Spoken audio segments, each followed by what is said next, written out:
Podem abrir a Bíblia nesse texto, porque estamos caminhando versículo por versículo no livro de Atos, destacando não só a história, mas também as lições doutrinárias, éticas, que emanam dos textos que estão diante de nós. É importante, antes que eu esqueça, é importante frisar o seguinte: cada história do livro de Atos tem objetivos imediatos, mostrar algumas lições importantes, o que aconteceu, isso tudo é ponto pacífico, é claro. Qualquer pessoa que conta uma história quer informar e quer influenciar de alguma forma as pessoas que leem, as pessoas que ouvem. Mas existe também no livro de Atos um propósito difuso, presente por trás de tudo que é dito. E esse propósito difuso, que está presente por trás de tudo o que é dito, um dos principais propósitos, os irmãos sabem que Atos quer mostrar como o Evangelho se expandiu, mas existe um propósito também geral e difuso em cada história, que mostra o seguinte: que a oferta do Evangelho aos gentios era aprovada por Deus. Isso pode ser para nós algo óbvio. Nós não temos na nossa cabeça, como igreja cristã do século 21 no Brasil, nós não temos na nossa cabeça nenhuma restrição no que diz respeito à oferta do Evangelho. Nós não temos restrições étnicas. Nós não pensamos assim: olha, nós só podemos pregar o Evangelho para esta etnia. Nós só podemos pregar o Evangelho para esse grupo étnico, esse grupo racial. Nós não temos essa preocupação, nós nunca tivemos isso. A nossa geração jamais teve esses pensamentos. Ainda que existiram aí no passado, mesmo no século XX e tudo mais, igrejas racistas, essas igrejas, elas eram racistas no seu funcionamento. Pessoas que não são da nossa raça ficam deste lado, nós ficamos de outro lado, cultos separados, tudo mais. Isso aconteceu. Isso por si só já era um imenso absurdo. Mas nós não chegamos ao ponto de dizer assim: olha, o Evangelho é algo dirigido somente a este grupo racial. Nós não chegamos nesse ponto. Naqueles dias, porém, os judeus, por serem extremamente separatistas, eles entendiam que a mensagem do Evangelho era o judaísmo realizado. E era de fato. O Evangelho era o quê? Era o judaísmo com o Messias prometido tendo aparecido e cumprido sua obra redentora. Essa era a visão dos primeiros cristãos judeus. Eles diziam: nós continuamos sendo judeus e continuamos na religião dos nossos pais, com uma diferença. Nós aprendemos que a promessa feita aos nossos pais se cumpriu. Nós não estamos fundando uma religião nova. Nós estamos apenas dando cumprimento às promessas da religião antiga. Dando cumprimento não, mas reconhecendo o cumprimento das promessas da nossa religião antiga. E, nesse aspecto, se alguém quiser participar dessas promessas, tem que virar judeu. Tem que virar judeu. Como é que eu viro judeu? Como é que eu viro judeu? Não tem como eu virar judeu. Tem como você virar judeu se você se tornar um prosélito. E como é que eu faço isso? Eu tenho que me sujeitar a certos rituais judaicos, em especial a circuncisão. Eu tenho que me submeter à circuncisão e guardar a lei mosaica. Pronto, virei um judeu. É um judeu meio fake, mas eu virei judeu. Existiam entre os gentios duas classes de seguidores do judaísmo. Existiam os tementes a Deus. Essa não era uma expressão moral, era uma expressão técnica. Pessoas que eram tementes a Deus. Quem eram os tementes a Deus? Era o gentio que ia na sinagoga, que gostava de ler ali a lei, estudar a lei, que adorava o Deus de Israel, mas não havia se tornado prosélito. Ele não tinha sido circuncidado. Esse era o temente a Deus. Ele não tinha chegado ao ponto de virar um judeu. Então ele ia na sinagoga, lia a lei, adorava, lia nas festas, mas ele não era um judeu. não tinha virado um judeu, era um temente a Deus, não um prosélito. E havia aquele gentio que falava, não, vou virar judeu. Como? Eu vou ser um prosélito. Como? Eu vou me sujeitar à circuncisão. Então, na mente dos primeiros cristãos, só tinha um jeito de você abraçar o evangelho: se você virasse um prosélito. Se você fosse circuncidado, virasse um judeu, aí sim, agora você pode seguir em frente como alguém que abraçou o evangelho. O que Lucas faz aqui? O que Lucas faz nas suas histórias? Nas suas histórias ele fala assim, olha, vocês estão errados. Eu vou mostrar para vocês, não inventando histórias, mas narrando os fatos, eu vou mostrar para vocês que Deus aprova a oferta do evangelho aos gentios enquanto gentios. Eu vou mostrar. Como? Olha a reação dos judeus quando a gente prega o evangelho para eles. O que eles faziam? Rejeitavam. Olha a reação dos gentios. Deus abria o coração deles. Eles recebiam. Qual era a reação de Herodes diante da pregação dos judeus, um rei judeu? Diante da pregação de Pedro e Tiago? Ele prendeu os dois, matou Tiago e queria matar Pedro. Qual é a reação de Sérgio Paulo diante da pregação? Qual é a reação? O texto fala que ele tinha um profundo interesse. E quem atrapalhava ele? Judeu ou gentil? Quem? Um judeu atrapalhando ele, perturbando ali para ele não crer. O que Lucas quer fazer com isso? Qual é a sutileza dessa? Imagine você sendo um judeuzão, acreditando ali que o evangelho é só para judeu, lendo uma história dessa. Quando Lucas coloca assim, havia lá um mágico judeu que se opunha. Você sendo judeu, você entendeu a alfinetada ou não ia? A gente não entende a alfinetada. A gente lê apenas como uma informação, mas é uma alfinetadinha. Olha aqui, olha só, Deus está abençoando a oferta do evangelho aos gentios e, no entanto, olha os judeus que estão fazendo, perturbando, atrapalhando. Com isso, Lucas quer criar raiva contra os judeus? Claro que não. O que ele quer fazer é quebrar uma mentalidade teológica. A mentalidade teológica é fortemente apegada a essa etnia, separatista, preconceituosa. Ele quer quebrar isso. Olha, Deus abençoa o avanço da sua obra, especialmente entre os gentios. Deus abençoa. Parem de pensar que Deus só salva judeus, que Deus, para salvar alguém, a pessoa tem que virar judeu. Parem de pensar assim, porque a história do livro aqui de Atos mostra que não é assim, que Deus abençoa o avanço da causa, especialmente entre os gentios. Então esse é um dos objetivos sutis que Lucas imprime nas suas histórias, a fim de mudar a mentalidade dos judeus da época. Ok? Muito bem. Então, eu ia esquecer de falar isso, então falei agora, porque senão no andar da exposição do texto, eu acabo esquecendo de falar algo assim. E é importante os irmãos terem isso em mente, porque agora os irmãos vão começar a ler as histórias pensando nisso. Olha aqui, a alfinetada aqui, olha aqui a quebrada de pensamento aqui. Os irmãos vão perceber isso enquanto estiverem lendo o restante da história. Muito bem, vamos então ler Atos 13, de 4 a 12, rapidinho. Tem o esboço já sendo exibido aí no quadro. E nós vamos ver então aqui, hoje, a partir do versículo 8. Então fala assim, vamos ler do 4 em diante.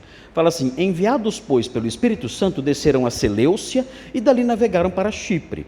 Chegados a Salamina, anunciavam a palavra de Deus nas sinagogas judaicas. Tinham também João como auxiliar. Havendo atravessado toda a ilha até Pafos, encontraram um certo judeu, mágico, falso profeta, de nome Barjesus, o qual estava com o procônsul Sérgio Paulo, que era homem inteligente. Este, tendo chamado Barnabé e Saulo, diligenciava para ouvir a palavra de Deus. Mas opunha-se-lhes Elimas, o mágico, porque assim se interpreta o seu nome, procurando afastar da fé o procônsul. Todavia Saulo, também chamado Paulo, cheio do Espírito Santo, fixando nele os olhos, disse: ó filho do diabo, cheio de todo o engano e de toda a malícia, inimigo de toda a justiça, não cessarás de perverter os retos caminhos do Senhor? Pois agora Eis aí está sobre ti a mão do Senhor, e ficarás cego, não vendo o sol por algum tempo. No mesmo instante caiu sobre ele névoa e escuridade, e andando à roda, procurava quem o guiasse pela mão. Então o procônsul, vendo o que sucedera, creu, maravilhado com a doutrina do Senhor. Irmãos, nós já estudamos aí os pontos iniciais, dividimos o texto nessas 4 partes que estão aí. A primeira delas, a obra do Espírito Santo no envio. Nós aprendemos, estudamos o versículo 4, os irmãos viram a teologia do Espírito Santo nisso tudo, aí é presente nesse versículo, falamos um pouquinho sobre isso. Falamos também sobre a geografia da coisa, os irmãos viram a ilha de Chipre, a trajetória dos missionários no mapa. Eu mostrei para os irmãos a trajetória no mapinha lá, para os irmãos terem uma ideia de como foi a viagem, em termos assim do empreendimento geográfico, as informações geográficas dessa viagem. Vimos também o ponto 2, a obra dos missionários na proclamação, no versículo 5, aprendemos isso também, a ênfase deles ali na proclamação. E paramos no ponto 3, a obra de Satanás na oposição. Esse é o ponto que estamos estudando. Nós já estudamos os versículos 6 e 7. Falta só olharmos o versículo 8 para terminarmos esse ponto. Então esse ponto termina hoje aqui no versículo 8 e vamos iniciar o ponto 4, se Deus quiser. Não sei como vai ser, talvez consigamos terminar o versículo 4, que se você tiver muita fé, né, pode acontecer disso acontecer hoje. Mas veja então o versículo 8, veja aí o que diz. O texto fala assim: mas opunha-se-lhes Elimas o mágico, porque assim se interpreta o seu nome. O que significa essa expressãozinha final? Assim se interpreta o seu nome. O mágico é o significado da palavra Elimas. O nome dele é Bar-Jesus, significa filho do Salvador. Bar-Jesus, até irônico, né? Filho do Salvador, né? Era tudo, menos isso. Mas ele tinha esse nome também, Elimas. E aqui o texto fala, assim se interpreta o seu nome. Eu peguei a informação aqui num comentário que fala o seguinte, olha, o nome Elimas pode vir do árabe Alim. Alim significa sábio. Ou pode vir do aramaico Haloma, que significa intérprete de sonhos. Então esses significados, sábio, intérprete de sonhos e tudo mais, remete a essa ideia do mágico, do mago. E aí então esse apelido dado a ele, Elimas. E veja o que ele faz. O texto fala que ele se opunha ao que os missionários diziam, ou seja, ele oferecia resistência, atrapalhando o trabalho de pregação. Nós não sabemos exatamente o que ele fazia, mas dá para a gente imaginar. Ele talvez zombasse, talvez ele fizesse contradições, tentasse discutir, talvez tentasse ridicularizar o que estava sendo dito. Nós não sabemos o que ele fazia, mas nós como crentes, nós que compartilhamos nossa fé com as pessoas de um modo geral, na nossa família, no trabalho, na escola e tudo mais, nós sabemos como é isso, nós sabemos. Nós entendemos muito bem essa resistência, essa oposição de pessoas que aparecem quando nós estamos falando do Evangelho. Tentam desviar o assunto, tentam ridicularizar, tentam dizer, não, isso é absurdo, isso é mentira, isso aí é tudo lorota, enfim, fazem ali aquela oposição. Elimas fazia isso, e o texto fala assim que ele tinha um objetivo específico. O texto fala, procurando afastar da fé o procônsul. Afastar da fé o procônsul. Esse verbinho que aparece aqui, onde é traduzido afastar, é um verbinho que vai aparecer de novo no versículo 10. No versículo 10 aparece de novo esse verbinho. É um verbo que significa deformar, entortar, distorcer, tentar convencer alguém a sair do caminho. É o que esse homem fazia. Ele tentava afastar da fé o procônsul, não deixando o procônsul acreditar. Esse era o trabalho desse homem, Elimas. Ele colocava obstáculos para que o procônsul não seguisse em frente no caminho da fé. É que o verbinho que aparece aqui, ele tem vários significados. Esse verbo é o verbo diastrefo. Ele tem vários significados. Então o sentido dele vai depender da frase dentro da qual ele está. Não dá para a gente pegar o verbinho e traduzir direto, porque ele só faz sentido dentro de uma frase. Então, quando nós lemos esse verbinho dentro desta frase, procurando afastar da fé o procônsul, um dos significados presentes é tirar do caminho. Então, é como se o procônsul estivesse segurando na mão de Paulo e Barnabé tentando conduzi-lo num caminho que a gente chama de o caminho da fé. E o que o mago fazia? O mago tentava tirá-lo desse caminho, colocando obstáculos no caminho, colocando barreiras para que ele se afastasse e não seguisse no caminho da fé pelo qual ele estava sendo conduzido pela obra dos missionários. Esse era o trabalho, esse era o objetivo dele. Por que esse era o objetivo dele? Nós sabemos, nós vimos nos textos anteriores que o texto fala que ele estava com o procônsul. Nós aprendemos na semana passada que essa expressão estar com o procônsul certamente significava que ele fazia parte de uma equipe que auxiliava o procônsul. Eu mencionei para vocês listas que foram encontradas na cidade de Pompeia. Pompeia foi destruída no primeiro século, no ano 79, a cidade foi destruída pelo vulcão Vesúvio, e encontraram ali, aquilo é um campo de arqueologia, de pesquisa arqueológica infinito, né? E acharam listas de pessoas que eram auxiliares dos líderes das cidades. E entre as pessoas que recebiam pagamento para serem auxiliares ali, estava um arúspice. Vocês se lembram o que é um arúspice? O que é um arúspice? A arúspice é a pessoa que fazia adivinhação do futuro por meio da consulta das entranhas de animais. É assim que o arúspice trabalhava. Então, aquele governante dizia assim: olha, eu quero empreender uma viagem até Roma, eu devo ir? O arúspice falava assim: espera um pouquinho. Ele pegava uma pombinha, abria a pomba no meio e olhava as vísceras. E dizia: olha, vá porque os sinais são bons. Agora, se ele visse alguma coisa errada nas vísceras, vou ter uma mancha no intestino aqui. Olha, é melhor você não ir. De acordo com a minha consulta aqui, não vai ser boa essa viagem. Esse homem, esse arúspice, nessa lista de pessoas pagas por líderes políticos em Pompeia, tinha lá arúspices, pessoas que recebiam para fazer isso. É claro que eram pilantras, enganadores, mas estavam ali na lista de pessoas pagas, na lista lá da equipe, lá do staff, lá do governador. Aqui certamente esse homem, o Barjesus, o Elimas, ele estava lá na lista dos homens que estavam ao lado de Sérgio Paulo. E Sérgio Paulo era um pagão, ele acreditava nessas coisas. Ainda mais sendo judeu, o judeu tendo sua fama de alguém fortemente ligado à religião. Então, Barjesus recebia dinheiro desse homem. Era pago. Ele morava talvez ali na corte, imagine.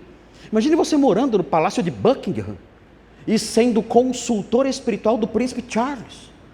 O que você acha desse trabalho? O príncipe Charles pensa: olha, eu creio em videntes, e o pastor Marcos, eu vou contratá-lo para ser o meu vidente particular. Eu vou, ou se vou, não vou nada, né? Mas imagine, olha, ele vai morar aqui no palácio de Buckingham, aqui vai ser parte da minha equipe e vai receber um pagamento mensal para me dar essa assistência como vidente que ele é. Você iria? E se alguém começa a evangelizar o príncipe Charles?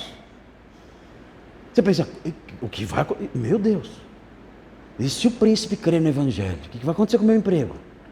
Estou na rua, né? Vou ter que pedir esmola no parque de St. James, né? Ali em frente ao castelo de Buckingham. Né? Tem que ser mendigo no parque de St. James.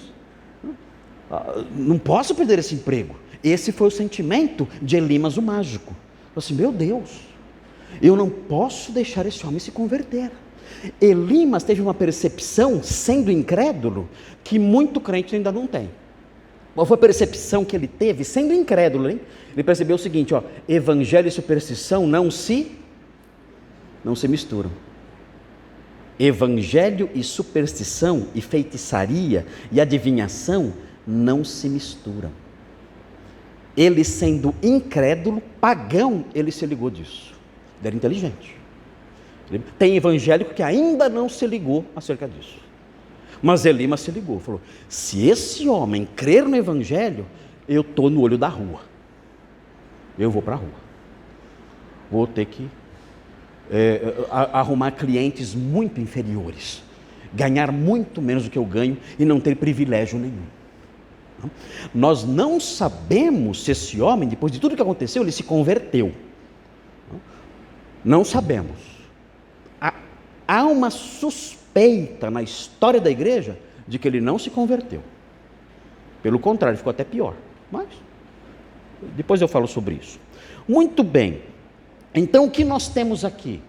A obra de Satanás na oposição. Nós temos que lembrar que a obra do diabo nem sempre, aliás, na maioria das vezes não é aquela obra de endemoniamento, né, que a pessoa cai no chão, muda de voz, meu nome é Legião, fica gritando lá, aquela coisa.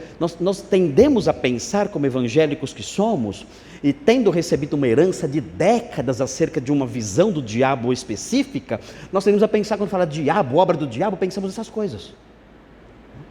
Isso aí, pessoas endemoniadas, isso pode acontecer. O Novo Testamento mostra essa realidade. É possível, sim, o diabo se apossar de tal forma de uma pessoa que anula sua personalidade totalmente. E ela fica totalmente tomada por aquela outra personalidade ali que a domina. Isso pode acontecer, sabemos disso. Mas essa não é a forma comum do diabo agir. A forma mais comum de ele agir, quando nós estudamos os evangelhos, o livro de Atos, a forma mais comum que ele age é por meio da oposição ao discurso sagrado. Com Jesus era assim, com os apóstolos era assim, com os pregadores, quando nós lemos as epístolas pastorais, nós vemos que era assim. Quando nós lemos as epístolas de Paulo às diversas igrejas, sabemos que era assim também. A maior atividade do diabo consiste de se opor ao discurso sagrado. É aí que o trabalho dele é forte. É aí que ele age de modo poderoso. Ele faz de tudo. E como ele faz isso? Por meio dos seus ministros. Ele vai atrapalhar. Ele vai atrapalhar a pregação de algum jeito. Você está pregando o evangelho para o seu amigo, alguém vai chegar para atrapalhar. Vai começar a questionar, mas você não viu lá o escândalo daquele pastor? E começa a sair do assunto para que você não conclua a sua mensagem. É terrível isso aí. É terrível. Mas temos que ter consciência, a partir da análise das Escrituras, temos que ter consciência que isso não é meramente um debate de opiniões. Nós temos que entender que essa oposição tem uma origem satânica. O diabo age. Paulo vai dizer isso. Você é um filho do diabo. É aí que vem a origem disso tudo. Você age como age, Elimas, porque você é um filho do diabo. E você está se opondo porque você quer agradar o seu pai. Então nós temos que ter consciência dessas coisas. Quando o diabo age, o objetivo principal dele é esse, é fazer com que as muralhas do reino não se movam, não se expandam. As fronteiras do reino não se expandam, pelo contrário, elas estacionem ou elas se encolham, as fronteiras do reino. É esse o objetivo dele. E temos que tomar cuidado com isso, e estar cientes disso. Eu tenho que saber, quando eu estou falando do evangelho para alguém, eu tenho que saber que eu estou cutucando a onça com vara curta. Eu estou cutucando o leão com a vara curta. Porque aí está uma atividade que ele odeia intensamente. E eu não devo estranhar quando surgirem obstáculos que as pessoas trouxerem. Porque o diabo vai agir para perturbar isso aí. Ok. Vamos ver agora, vendo isso, aí nós vimos aí a obra de Satanás na oposição. Isso vai se expandir, isso vai se repetir no livro de Atos, isso já se repetiu nos evangelhos, isso vai aparecer nas epístolas de um modo geral. Sempre o discurso sagrado é o alvo. E o que é o discurso sagrado? É a pregação que aponta Jesus Cristo como Salvador da alma. É a pregação que aponta Jesus Cristo como Salvador do pecador. Esse é o discurso sagrado. Você pregar isso, você desperta a fúria do diabo e ele vai se levantar para atrapalhar. Muito bem, e aí chegamos nos versículos 9 a 12, que é o ápice da história. Então a história vai crescendo, né? Lucas sabe contar a história. Ele sabe contar, ele vai construindo e a história vai subindo, até que ela chega no seu apogeu, a história chega no seu apogeu. A gente sente isso. Quando a gente vai lendo, a gente vai se preparando porque um vulcão vai explodir, e o vulcão explode agora. Agora o Vesúvio da história, que eu já mencionei o Vesúvio, né? O Vesúvio da história vem agora. Olha só o que diz aí o versículo 9: todavia Saulo, também chamado Paulo. O que vai acontecer daqui para frente na história? Saulo não vai ser mais chamado de Saulo. Essa é a última vez que ele é chamado de Saulo. Tchau, Saulo, que daqui para frente não vai ser mais chamado de Saulo, não. Vai ser chamado do quê? Paulo. Por quê? Bom, Agostinho falava que era em homenagem ao primeiro convertido, que foi Paulo, Sérgio Paulo. Então, Sérgio Paulo, primeiro convertido, eu vou fazer uma homenagem a ele e vou mudar meu nome para Paulo. Dificilmente, certamente ele já tinha esse nome. Saulo já tinha esse nome, que era o seu nome romano. Todo cidadão romano, que tinha nascido em outro lugar, mas tinha ganhado a cidadania romana, tinha um nome romano. Todo. E o nome romano de Saulo, Saulo é Saul. Lembra o primeiro rei de Israel? O rei de Israel chamava Saul, é Saulo. Ele tinha, Saulo, como judeu, nascido em Tarso, na Cilícia, na parte sudeste da Turquia, nasceu na Itália, nada. Então, ele ganhou cidadania por outras razões. Ele era cidadão romano, por outras razões, não por nascimento. Ele adquiriu esse direito, mas não por ter nascido em Roma. Certamente nasceu ali numa cidade romana, então por isso tinha cidadania. E ele tinha um nome romano, que era Paulo. Ele fala o seguinte agora: olha, eu como pregador, especialmente entre gentios, ele pregava aos judeus e depois aos gentios, mas a tônica dele era o evangelho aos gentios. Ele fala: eu vou adotar o meu nome romano, Paulo, e começa então a se apresentar como Paulo, e daqui para frente vai ser assim. Outra coisa importante que aparece agora, e que Lucas faz a mudança de modo sutil também. Se você olhar o versículo 7, olha o que acontece no versículo 7. Veja aí, 13:7, Atos 13:7. Olha como é a dupla aí. Fala assim, no finalzinho do 7: este, tendo chamado Barnabé e Saulo. É assim que a dupla aparece até aqui. Barnabé e Saulo. No Novo Testamento, as listas são compostas por importância. Então, se eu quero mostrar quem é o mais importante num grupo, eu coloco o quê? Eu coloco ele em primeiro lugar. Nas listas dos discípulos, quem aparece em primeiro lugar? Quem? Dos discípulos de Jesus. Pedro. Quem aparece por último? Quem? Judas Carioca, né? Então, você vê isso claramente. É ordem de importância. É Pedro, é Tiago, é João, e vai indo, até chegar aqueles apóstolos que você nem sabe quem é. Nossa, né? Quem é esse cara? Filho de Alfeu, filho de Zebedeu não, filho de Alfeu, quem é esse cara? E vai indo, até que chega em Judas lá, o último, o menos importante, que foi também quem o traiu. Então, no Novo Testamento, as listas são assim. É por importância. Então, quem é o importante aqui nessa dupla aqui? Barnabé e Saulo. E João Marcos? Nem conta, nem entra na lista, né? Porque ele era um auxiliarzinho lá, não tinha importância muito grande, nem aparece aqui na lista que é mencionada. Agora, se você olhar o versículo 13, olha o que acontece a partir de agora. E navegando de Pafos, eles já estão indo embora de Chipre agora. Sérgio Paulo se converteu e eles vão embora. Olha o que acontece. E navegando de Pafos, Paulo e seus companheiros. Cadê o Barnabé? Era o chefe. Aqui Barnabé já está em segundo plano. É Paulo e seus companheiros. Perceberam a sutileza da coisa? Dá uma olhadinha no 43. Vai indo, chega no 43. Olha o 43. Despedida a sinagoga, muitos dos judeus e dos prosélitos piedosos seguiram quem? Paulo e Barnabé. Barnabé deve ter olhado, meu Deus, né? Estou ficando para trás. E ficou mesmo. Paulo adquiriu preeminência na viagem.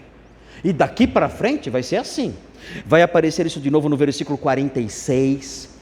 Paulo e Barnabé. Porque Paulo agora, a partir desse episódio, ele vai ser o chefe. Ele já consagrou a sua liderança por esse episódio com Elimas. O que aconteceu? Os dois ali sofrendo oposição. Mas Deus usou quem? Deus usou Paulo. O texto fala que ele, cheio do Espírito Santo, olhou para o mágico. Meu Deus do céu, que medo. Ele fixou os olhos no mágico e começou a falar. É algo assim, uma autoridade extraordinária. Então aqui começa o impacto dele. E a sua liderança aflora naturalmente aqui. E Barnabé numa boa. Barnabé não esquenta a cabeça com isso. Legal, vamos embora. Até então Barnabé tinha sido o grande mentor. Barnabé foi buscar Saulo quando ele estava lá em Tarso e apoiou Saulo e ensinou Saulo e ajudou Saulo. Saulo era um discípulo de Barnabé, agora inverteu. Agora Saulo é chefe de Barnabé na viagem. Deus faz essas coisas, né? E é importante isso. Foi importante Saulo se tornar um grande líder nas missões, sim ou não? Meu Deus, né? O que seria do cristianismo sem esse homem? Já imaginou? Tire do Novo Testamento tudo que tem Paulo. O que sobra? Sobra os evangelhos, né? Apocalipse, as epístolas joaninas, Pedro. Mas 80% do Novo Testamento desaparece, se você tirar Paulo. Muito bem, veja então a sequência aí. Todavia Saulo, também chamado Paulo, que agora vai desponta, agora é tão legal isso, acho tão bacana isso aqui, quando ele, ele surpreende, ele sobe, explode, e vem para o centro do palco. Eu queria ver isso, desculpa abrir o parênteses aqui agora, eu queria ver isso acontecendo com irmãos da igreja. Irmãos da igreja, queria ver isso acontecendo. Aquele irmãozinho que está lá meio na periferia, e tal, de repente a pessoa vir para o centro, e ali, e pegando as coisas, e trabalhando, e indo à frente, e fazendo as coisas, e se empenhando. Isso é legal demais, é legal ver isso acontecer. A Deus agindo no coração das pessoas, e as pessoas saindo da periferia, saindo daquela zona mais de conforto, mais cinzenta, meio desaparecido ali, meio secundário, e começando a desempenhar um papel fundamental. Como chama a pessoa que tem esse papel central? Qual é o nome disso? É um protagonista. Deixando de ser um ator secundário, deixando de ser um coadjuvante na história da fé, deixando de ser um coadjuvante na marcha, nas aventuras do cristianismo, deixando de ser esse coadjuvante nesse filme maravilhoso, nessas aventuras que é o avanço da fé, deixando de ser um coadjuvante e se tornando um protagonista. Ali, E como é lindo ver isso, como é importante isso. Eu acho que deve haver até no nosso coração, deve haver até um desafio presente nisso aí. Eu tenho que sair de ser um ator coadjuvante, e me tornar um protagonista no trabalho, no serviço, no empenho, na demonstração de serviço ao reino.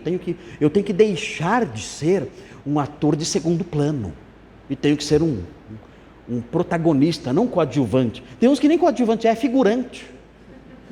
É um figurante, está lá, anônimo, morto ali, fazendo só enchendo o cenário. Só enchendo o cenário, está lá. É aqueles que ficam nas mesinhas do bar, lá nas cenas, É aqueles que estão lá nas mesinhas dos bares, andando pela rua. É um figurante, não é nada. Se ele sumir do filme, não faz diferença nenhuma. É importante. Imagine alguém assim que é um figurante, de repente se tornar protagonista. Deixar de ser um figurante e virar um Al Pacino. Um Al Pacino. Não, Al Pacino. Um Rocky Balboa. Um Sylvester Stallone. Já pensou? Um Avatar. Não, Avatar não, porque é feio. Mas alguém ali, um protagonista na história, fazendo a diferença na batalha, né? É muito legal isso. Isso é muito lindo e deveria acontecer na igreja isso. Muito bem. Vamos então ver aqui na sequência, porque agora vem um pouco de teologia. Olha o que aparece aí. O que aconteceu? O texto fala que Saulo, também chamado Paulo, passou por uma experiência. Ele ficou cheio do Espírito Santo. Quando isso aconteceu, ele começou a rodopiar. E falando, Xaramanai, Decovanai. Não foi isso? Eu estou cheio do Espírito Santo. Não foi isso? Gente, de novo, eu vou morrer, vai ser minhas últimas palavras, vai estar escrito na minha lápide assim, ó, jogue isso no lixo. Vai estar na minha lápide assim. Jogue toda essa invenção na lata do lixo. Lixo. Não tenha medo, não tenha medo. Lixo, esgoto, não presta, é porcaria que jogaram dentro da igreja.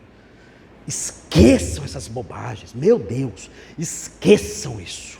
Isso não existe. O que nós temos no Novo Testamento, quando alguém está cheio do Espírito Santo, essa pessoa ela é capacitada para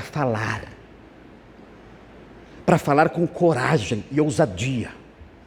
Quando Lucas usa a expressão cheio do Espírito Santo, ele usa essa expressão num sentido temporário. Eu já expliquei para vocês que a plenitude do Espírito Santo, ela aparece no Novo Testamento em dois sentidos. Lucas usa num sentido temporário. A pessoa está ali, vivendo uma circunstância, de repente ela é tomada pelo Espírito Santo. Quando ela é tomada pelo Espírito Santo, ela é capacitada de um modo corajoso e extraordinário a falar. Ela fica cheia do Espírito Santo, então ela olha para a pessoa e fala, mas ela fala com um poder e com uma força que a pessoa não sabe o que responder. Essa é a plenitude do Espírito Santo de Lucas. Lucas usa assim a expressão. E tem a plenitude do Espírito Santo, que é a plenitude paulina, que aparece em Efésios 5,18, que fala assim, enchei-vos do Espírito. Aí já é um estilo de vida, é diferente. Então quais são as plenitudes do Espírito Santo que há na Bíblia? A plenitude ocasional, que capacita a pessoa a pregar com força e vigor, e a plenitude condicional, vamos chamar assim, é uma condição, é um modo de viver. Ela vive daquele jeito a vida toda. Ela é cheia do Espírito, ela é controlada pelo Espírito Santo no seu dia a dia, nas suas reações, nas suas conversas, nas suas abordagens, no seu trabalho. Ela é controlada pelo Espírito Santo, que produz nela o fruto. É um modo de viver. Então essa é a plenitude paulina de Efésios 5,18. Esta aqui é a plenitude lucana, que é ocasional. A pessoa é tomada por aquele poder e começa a falar. Olha isso aí, quer ver? Ó? Olha o capítulo 4, 4,8. Olha só, 4,8, Atos 4,8. Martelar nisso aqui, hein? Nós precisamos de qual plenitude? Qual? As duas. Se eu vou pregar evangelho, eu preciso da plenitude lucana. Se eu tiver que lidar com a minha sogra, eu preciso da plenitude paulina, que é aquela condição de vida. Se eu vou pregar para alguém na faculdade ou no trabalho, enfim, eu preciso da plenitude lucana. Se eu tiver que suportar as pessoas da faculdade e se eu tiver que suportar os problemas de casa e do dia a dia, eu preciso da plenitude paulina. Preciso das duas, ok? Muito bem, veja 4,8, Atos 4,8, fala assim, ó. Então Pedro, cheio do Espírito Santo, lhes disse, aí começa, autoridades do povo e anciãos. Aí ele começa a falar. É muito legal, né? Essa é a plenitude espiritual de Lucas. Ele fala, ele não é mudo. A plenitude espiritual de Lucas faz o homem abrir a boca e falar com sabedoria. Tanto ficaram admirados. Quando ele terminou, as autoridades ficaram assim: meu Deus, é um pescador falando. De onde vem esse conhecimento, essa sabedoria, essa profundidade, essa força? É um pescador. Mas ele falava com autoridade. Veja também o versículo 31, 4:31. 4:31. Aqui a igreja toda, olha que legal. Tendo eles orado, tremeu o lugar onde estavam reunidos. Todos ficaram cheios do Espírito Santo, a igreja inteira. E com intrepidez começaram a dançar no salão. É isso? Não. O que diz o versículo? Com intrepidez fizeram o quê? Anunciavam a palavra de Deus. Eles saíram do salão com intrepidez, começaram a pregar para a cidade inteira, cheios do Espírito Santo. Já imaginou se a igreja do Brasil fosse cheia do Espírito Santo? Por uma semana, vai. O que vocês acham que ia acontecer? Todos cheios do Espírito Santo, uma ousadia indescritível, pregando com força e coragem. Já imaginaram isso? Vamos pedir isso a Deus: Senhor, enche-nos, para que nós sejamos proclamadores ousados da sua palavra. Olha o 7:55. 7:55. Mas Estevão, o quê? Cheio do Espírito Santo, fitou os olhos no céu e viu a glória de Deus e Jesus que estava à sua direita, e disse, e aí ele abre a boca e fala, ele proclama o que ele vê, e ele já tinha pregado o evangelho antes, nessa condição de alguém cheio do Espírito Santo. Então essa é a condição que Paulo está vivenciando agora aqui. Veja o que ele faz em seguida. O texto fala assim: cheio do Espírito Santo, o que ele fez? Olha aí, não invente. O que ele faz? Tem uma expressãozinha aí. Ele fez o que com os olhos? Meu Deus. Como que é isso? Já imaginou que medo? Ele cravou o olhar no safado. Eu não vou olhar para ninguém, senão vocês vão pensar que eu estou fazendo alguma sugestão, né? Mas eu vou olhar para a câmera. Ele fixou o olhar no safado. Quando alguém olha assim, o que transmite isso? Esse olhar. O que transmite isso? Autoridade, o que mais? Eu estou com medo? Eu não estou com medo. Se eu tivesse com medo, eu faria como?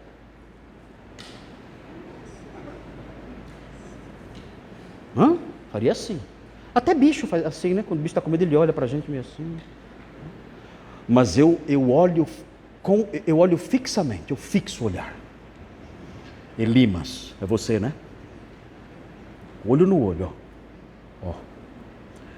Agora, Elimas, o papo é reto. Não é assim que os manos falam? Assim. Ali, ó, olho no olho. Agora, notem bem, ele fez isso por quê? Porque ele era um cara, a personalidade, era isso? Não. Por que ele faz isso? Ele está cheio do Espírito Santo. Ou seja, o Espírito Santo, em primeiro lugar, ele tira o quê? A covardia. A primeira coisa que o Espírito Santo faz, ele tira a covardia. Você tem medo, você tem timidez, não sei, vai que a pessoa, Sérgio Paulo, eu não sei o que, esse homem é um mago importante, respeitado aqui. O Espírito Santo remove a covardia. E o apóstolo Paulo, que nem era o chefe da equipe, nada ainda, ele olha ali na cara dele, face a face, e começa a falar. E o que ele vai falar agora é duro, é pesado. É importante dizer o seguinte, como eu já frisei outra vez: esse tipo de discurso severo não é o discurso rotineiro do cristão.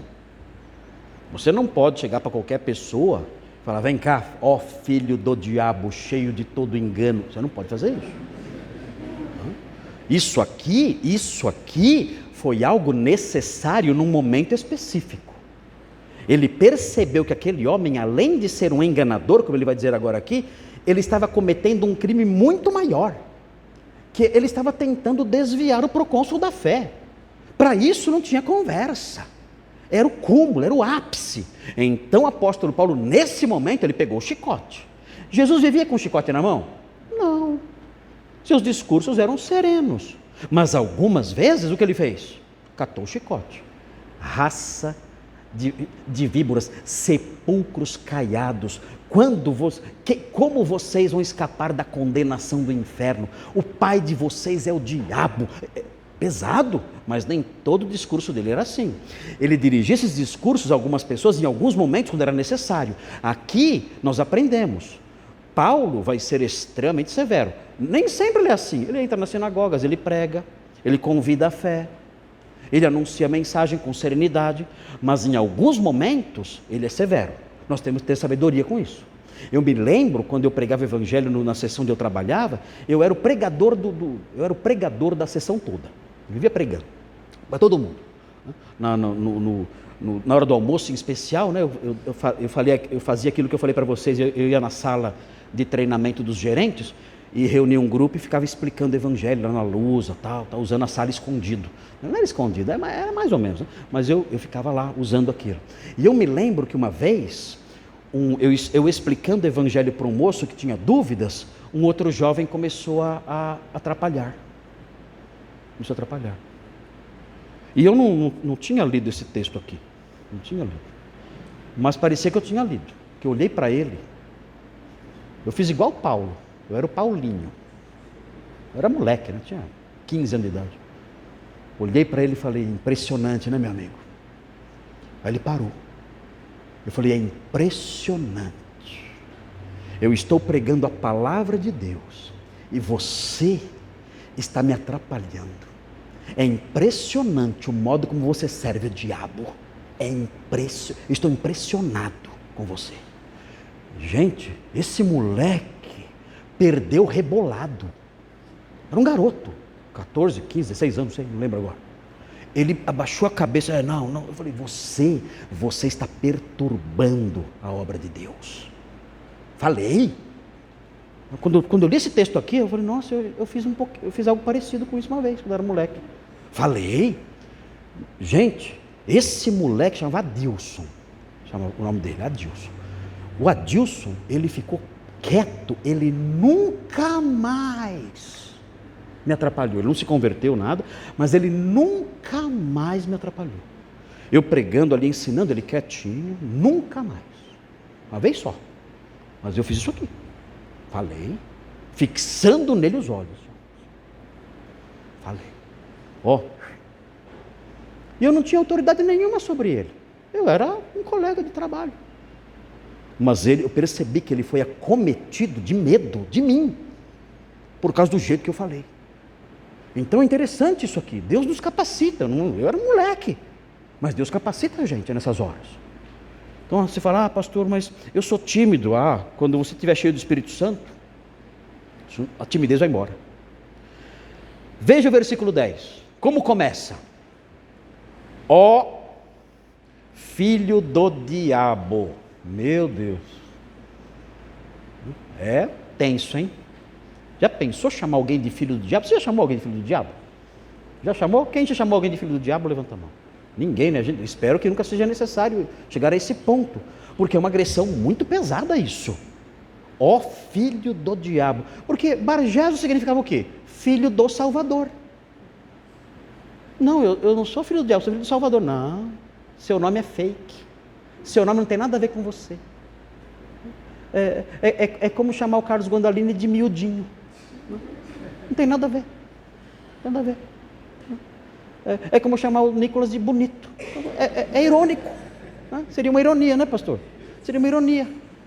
Você não merece esse nome. Filho do Salvador? Não. O seu nome não tem nada a ver com você. Seu nome é outro. O seu nome é filho do diabo. Você é um filho do diabo. É isso que você é. E é importante entender isso, porque isso aqui não é um mero xingamento. Não é um mero xingamento. Isso aqui reflete a realidade espiritual daquele homem. Aquele homem, ele vivia uma condição espiritual que fazia jus a esse nome. Como é que eu sei que alguém é filho do diabo? Se a pessoa se opõe ao avanço da fé, é um filho do diabo. Você conhece alguém que quando você prega fica bravo e começa a atrapalhar? Quem conhece? Levanta a mão. Filho do diabo. Nossa, mas é uma pessoa tão... Se você prega a mensagem e a pessoa fica atrapalhando e não permite que o evangelho avance porque ela perturba, você está diante de um filho do diabo. Mas não é pai de santo, não é macumbeiro, não interessa.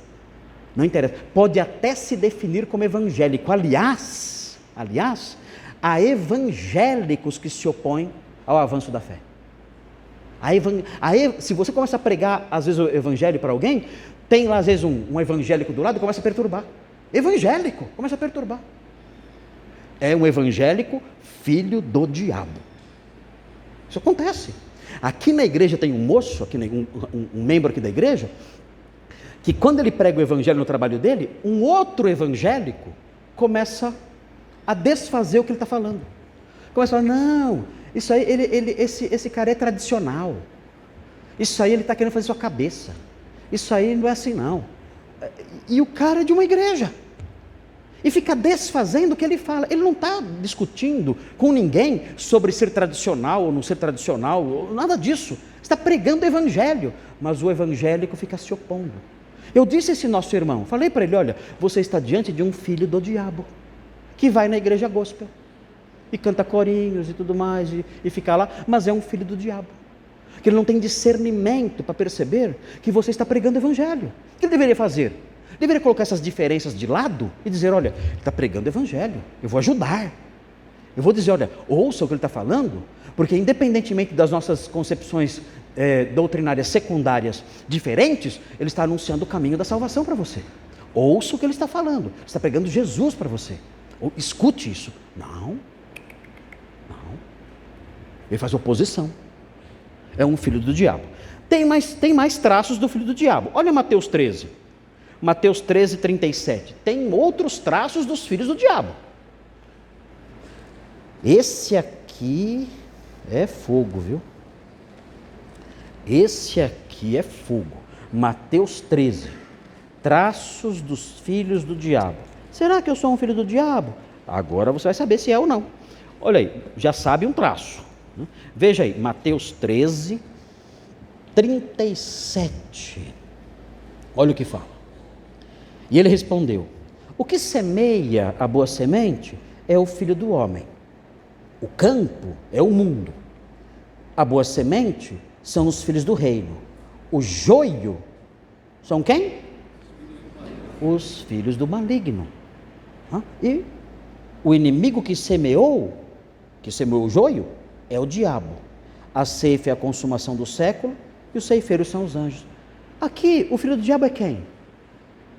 É o infiltrado. É o incrédulo no meio da colheita do Senhor.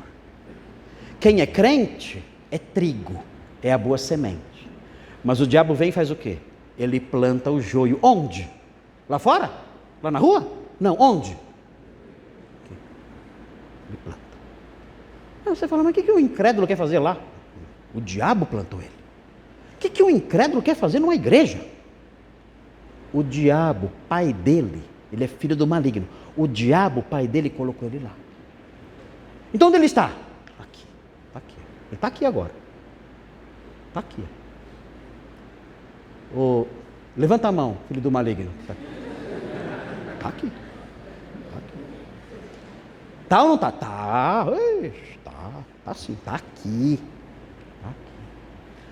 Todo cercadinho, toda colheitinha de Jesus, o diabinho vai lá e planta. Sempre tem. Não está lá no mundo, não está lá fora. Não. Quem é? Ele tem chifre e dente pontudo? Não. Quem é? É aquele que rejeita o evangelho. É aquele que tem a vida dupla.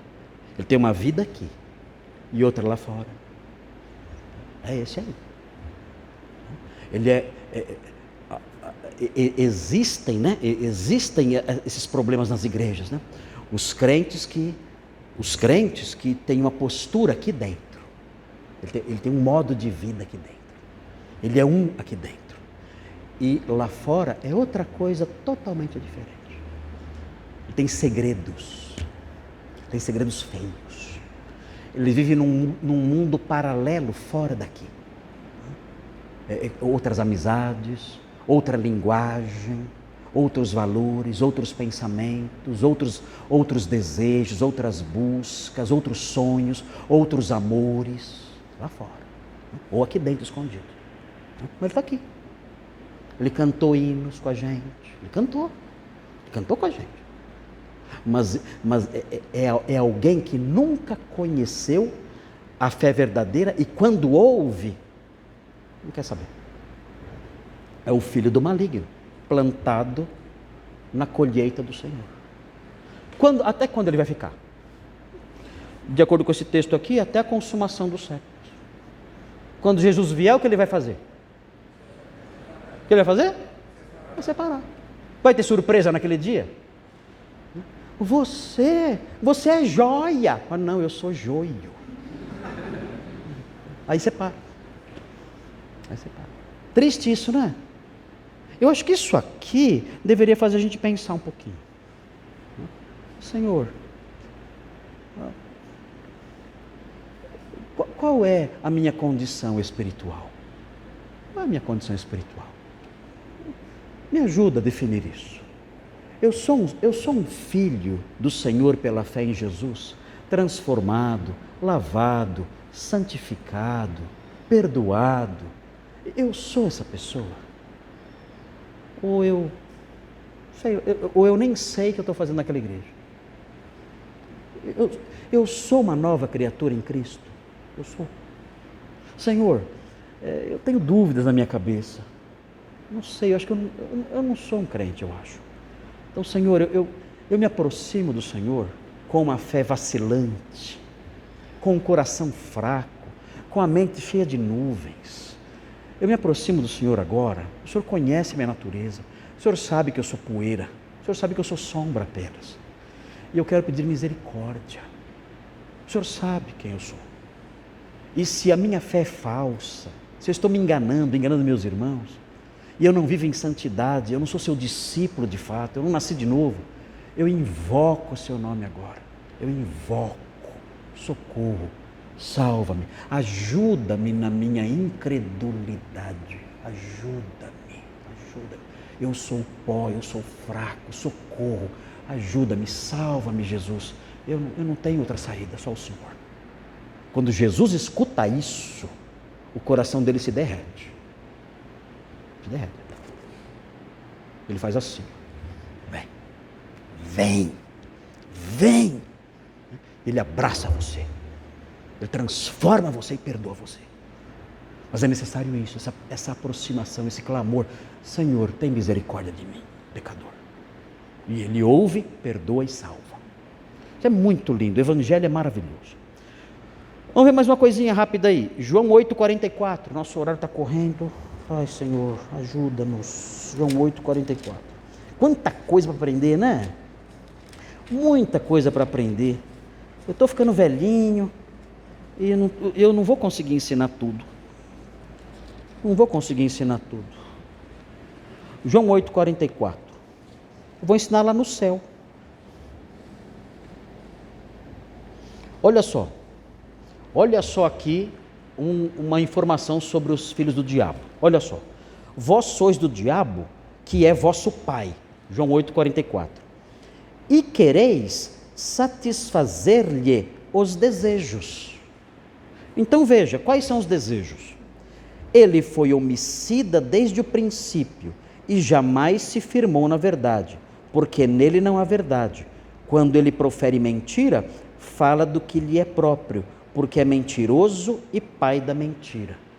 Um filho do diabo, como ele é? Ele tem sentimentos assassinos e ele se apega a mentiras. Ele é assim.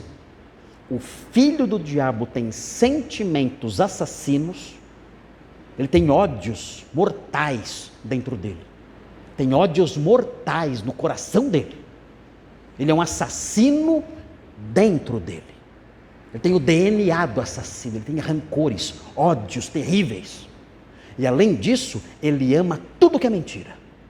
Qualquer mentira que você falar para ele, ele segue.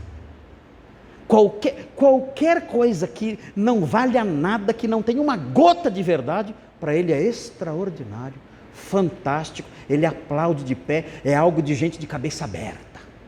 Agora a verdade, qualquer verdade, ele odeia. Assim é o filho do diabo. E por último, 1 João 3,10. João também, ele é meio pesadinho nas coisas que ele fala, viu? Ele é o apóstolo do amor, mas essa ideia de que amor só fala palavrinhas bonitinhas é coisa de Rede Globo. Não é coisa da Bíblia, não. O amor na Bíblia muitas vezes é severo. Então veja aí 1 João 3,10, o apóstolo do amor, o que ele fala aqui. Ele é pesado aqui. Olha o que ele fala. Nisto são manifestos os filhos de Deus e os filhos do diabo. Ele vai fazer a diferenciação entre os dois. 1 João 3,10. Todo aquele que não pratica a justiça não procede de Deus, nem aquele que não ama a seu irmão. Quais são as duas marcas do filho do diabo neste versículo? Tem duas marcas. Primeira marca, ele não ama a justiça, ele não pratica a justiça. O que é justiça? Retidão. Ele não pratica o que é reto, ele só faz coisa errada. Ele é um filho obediente aos pais? Não. Ele é fiel à esposa? Não. Ele ama a esposa? Não. Ela é submissa ao marido? Não. Eles educam os filhos nos caminhos do Senhor? Não. Ele é honesto no trabalho? Não. Ele não pratica a justiça. Ele não quer saber disso. E qual a segunda marca? Ele não ama os irmãos. Não ama. Os irmãos, para ele, se sumirem, não faz diferença, não fará diferença nenhuma. E chega na igreja e não tem ninguém. Sumiu todo mundo. O que aconteceu? Sumiram. Vamos voltar para casa então. Voltar para casa. Não faz diferença nenhuma. Ele não ama os irmãos. Amar é o que na Bíblia? Amar é sentimento? Ai, como eu amo esses irmãos, ai, até choro. Não, é bobagem. Não tem nada a ver com amor. É um sentimento bobo, é uma coisa que vai e vem. Amor é a disposição de promover o bem do outro, mesmo que isso implique em prejuízo para si. Isso é amor. Amor é a disposição, vou falar de novo, ficou bonito o que eu falei, vou tentar repetir.